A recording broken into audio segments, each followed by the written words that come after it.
Всем привет, с вами компания PandaWay. Сегодня вас ждет интересный ролик о инновациях у BYD. Если вы следите за рынком инноваций в Китае, то вы наверняка знаете, что BYD, одна из самых последних, вошла в гонку автопилотов. Но за несколько лет она догнала лидеров, а некоторых даже перегнала. И вот сегодня я нахожусь на презентации их новой системы автопилота Tianshan. Самое интересное, что BYD делает ставку не на автопилот для дорогих машин, а они хотят сделать его массовым. Причем они показывают, что делают все сами. Свои чипы, свои AI-модели. Если посмотреть на эту стену с историей, то становится понятным, что готовились они к этому очень давно. 2004 год. Первые концепты автономного вождения. 2013 год. Тестовые беспилотники. 2023 год. Первая лицензия L3 в Китае. 2024 год. Навигация без HD-карт по всей стране. 2025 год. Уже новое поколение AI-моделей для автопилота. Короче, ощущение такое, что китайцы начинают сейчас новую технологическую гонку, и сегодня попробуем понять, насколько все это реально работает. Так, вернулись мы в свой родной офис, и сейчас немножечко отошли от увиденного, и хотим вам рассказать о том, что произошло на этой презентации. А произошло там много всего. Во-первых, BYD задала 3 амбициозные цели. 0 ДТП, суперводитель и суперсекретарь. Давайте поговорим об этих целях. Во-первых, 0 ДТП. BYD с помощью искусственного интеллекта и системы автономного вождения пытается избавиться от всех ДТП благодаря тому, что исключится человеческий фактор.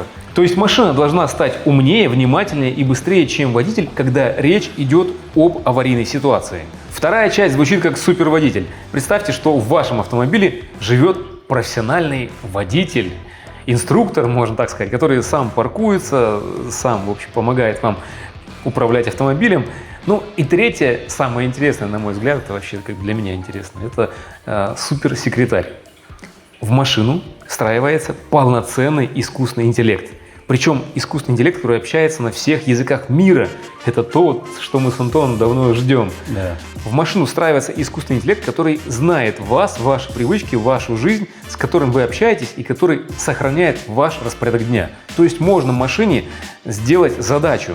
Смотри, сегодня нам нужно забрать ребенка из садика, поехать в кинотеатр, заехать на рынок, купить помидор, и машина будет весь день будет следить за тем, чтобы вы везде все успевали. Я к тому, что ты такой уснул, машина такая, раз хозяин спит, поеду, съезжу сразу же за ребенком. За помидорами. И за помидорами заодно ребенка выгружу, просто скажу ему, что сделать надо. Да. Ведь то, что они планируют сделать, они планируют перейти в автопилот 4-го поколения. Угу. Поэтому и это, скорее всего, тоже будет возможно. Я на самом деле жду того момента, когда они все объединят в одну единую сетку, и тогда по Китаю, по крайней мере, станет гораздо меньше пробок, то есть система будет сама распределять. Также станет меньше аварий, как ты говоришь. Единственное, что меня маленько настораживает, что все же китайские водители, они не самые опытные, не самые такие, так сказать, умелые. И что случится в экстренной ситуации, как машина себя поведет. То есть контраварийное вождение, как туда вшивается.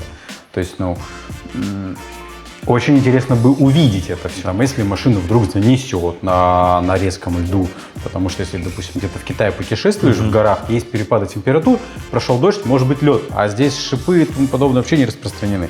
То есть вот это меня интересует, как себя автомобиль поведет в экстренной ситуации. Неужели лучше, чем профессиональный водитель? Понятно, что любая китайская система сейчас, которая работает, она лучше себя ведет, нежели стандартный китайский водитель. Не обижайтесь, но так оно и есть, потому что они водят странно. Поэтому я знаю и понимаю, что здесь, в Китае, это точно надо. Для безопасности факт. Где-то примерно 30% презентации они рассказывали о том, как искусственный интеллект помогает предотвращать аварии. Было показано очень много кадров и цифры. Около 90 тысяч ДТП удалось избежать благодаря автопилоту за год только. А сколько они данных собирают ежедневно с автопилотов? Миллионы. Миллионы километров дорог. Это что-то с чем-то.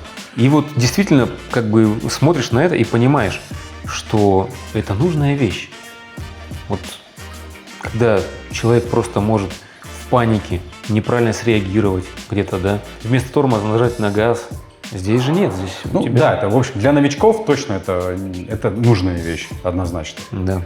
Ну, как бы футуристично это все не звучало, и под эти лозунги у них уже есть конкретные технологии. Главный технологический козырь, который они представили, это система Тяньшень. Это, по сути дела, очень продвинутый автопилот. И здесь они решили проблему, которую у автопроизводителей тянется годами, я бы сказал. Да? Это высокая стоимость. Угу.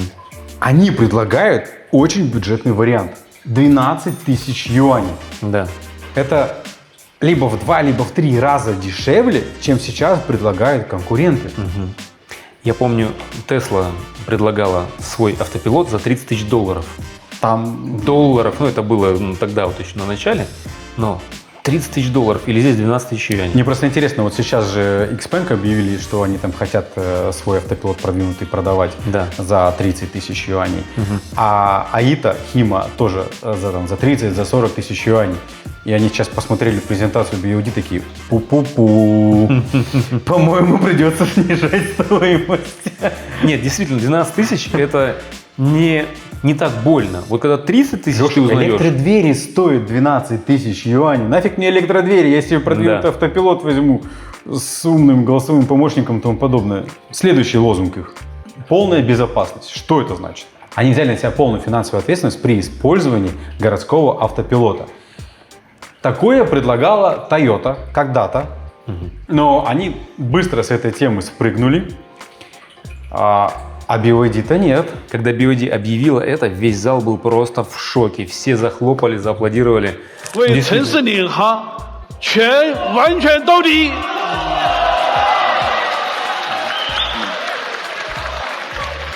Действительно, это мощный ход. Я был в шоке, когда они сказали, что при парковках они берут всю ответственность на себя. Тем более, теперь сейчас я вообще не паркую свой BYD самостоятельно. Я вышел, чпокнул, машина сама паркуется, я ушел. Правда, жена каждый раз стоит и ждет, нервничает. Я говорю, что ты нервничаешь? Ну, поцарапается, BYD все решит, что ты, пошли, давай, время не теряем. А здесь обалдеть. То есть все, они настолько уверены в своей системе, что даже если что-то случится, это будет какой-то там 0,1%, и они обязательно это все покроют. Это, конечно, сильно. Но самое интересное, как этот автопилот работает. Мы недавно вам рассказывали про то, что Xpeng выпускает свои собственные чипы, и BYD пошел по тому же пути. Они выпустили свой собственный чип, причем 4-нанометровый. Знаешь, меня, конечно, поражает это. Мы только вот недавно буквально с тобой снимали, когда Xpeng GX, мы тогда сказали, первый в мире 5-нанометровый чип. А тут вот, пожалуйста, 4-нанометровый, не прошло и месяца. Ну, в принципе, в Китае это вот так, каждый месяц говоришь, первый в мире, первый. Тут уже не знаю, когда это остановится, никогда. А здесь, друзья, тот самый чип 4-нанометровый. Обратите внимание, сколько народу столпилось. Все его снимают, все хотят его увидеть, потому что действительно это революция. Революция, которую дарит нам BYD. Да, здесь, конечно, хочется сделать поправочку, что это первый в мире 4-нанометровый чип, интегрированный в автомобиль, в автопилот, скажем так, да. И вот этот один чип выдает 700 TOPS. В системе всего их 3, то есть это 2100 TOPS. Чтобы вы понимали, сейчас автомобили управляются под автопилотами, которые используют чипы от 100 до 500 ТОПС, а здесь 2100 ТОПС. Ну, это у каких-то базовых. Мы не говорим про Xpeng, мы не говорим про Li Auto, мы не говорим про... Да, это вот именно вот то, что вот стандартные системы автопилота, у них до 500 ТОПС. Сейчас, да, как бы это все развивается. Это к тому, что BYD делает задел на будущее. На то, чтобы с запасом все это было, мощности эти. Когда у тебя автопроизводитель делает свои чипы, это автоматически удешевляет автомобиль. Все верно, да. И как мы сказали вам в начале ролика, у BYD все производства завязаны на их фабрику. То есть у них это и собственные AI-модели, и чипы, разработаны. Все, в общем, как бы да, это классно. Ну и на презентации также показали новую модель Song Ultra DMI с запасом хода на чистом электричестве, это гибридный автомобиль, 310 километров. Так, конечно, по циклу CLTC, но так или иначе. Меня поразила цена. Вот, цена. просто это... От 129 тысяч юаней. За гибрид, друзья, с батарейкой на 300 километров запаса хода. А максимальная версия стоит 160 тысяч юаней. И здесь вот интересно то, что суммарный запас хода 1845 километров. Да, по циклу CLTC. Конечно, да, но все равно. Но если она приедет полторашку? Да если даже 1000 она проезжает, даже 1000, представляешь, просто вот ты заправился, зарядился и 1000 проехал. Цена, конечно, огонь. Поражает. То есть, и это все, ребята, это с флеш-чарджем технологии, которая заряжает ваш автомобиль с 1% до 97 за 7 минут. Про который мы рассказывали вам уже. Это у вас умный ассистент самого последнего поколения, автопилот самого последнего поколения. То есть там все самое последнее, все самое новое. И с этими технологиями деревянным BMW, Audi и тому подобное даже бесполезно тягаться. И вот на этом фоне Range Rover выпускает стоимость новой машины до 175 тысяч юаней. Чего?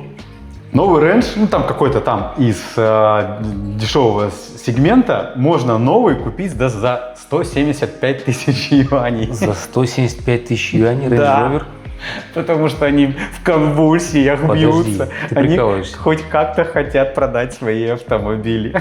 Но если вы думаете, что вот этот пакет автопилота только для машин там за 100 тысяч юаней, то BYD тут нас тоже удивило. Они добавляют этот пакет в Seagull, в чайку в свою, которая стоит 70 тысяч юаней. Представляете, вот эта вот маленькая машинка, на которой мы снимали обзор, она с топовым пакетом автопилота, искусственного интеллекта.